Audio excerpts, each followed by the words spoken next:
There's this one question that's really good to ask yourself if you want to figure out if you're stuck in a rut at work. And it's what I wrote about this week in the Sydney Morning Herald and The Age. It was inspired by this excellent Korean word that I learnt recently from one of my mentees. And it sums up that feeling that you get at work when you've been in your job for a long time and you're just not getting anywhere. And this Korean word, now I know I'm going to butcher the pronunciation of this, but it's called goinmul, and it literally means stagnant water.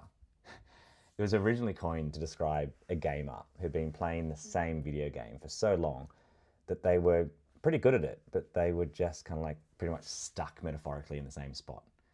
And now it's been applied to the workforce, to people who have overstayed their welcome in a job and are just basically sitting still.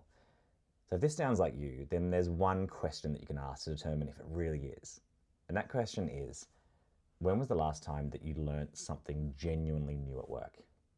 I don't mean when was the last time that you worked really hard or got stressed. I mean actually learnt something new. If the answer is longer than a few years, then I'm sorry to tell you that you're likely a goinmul or you're stagnant water.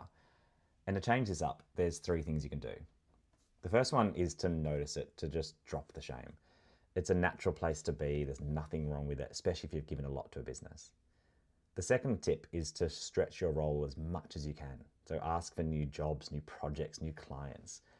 And if all of that fails, the third thing you can do is look outside work, because anything that wakes up your brain is pretty good.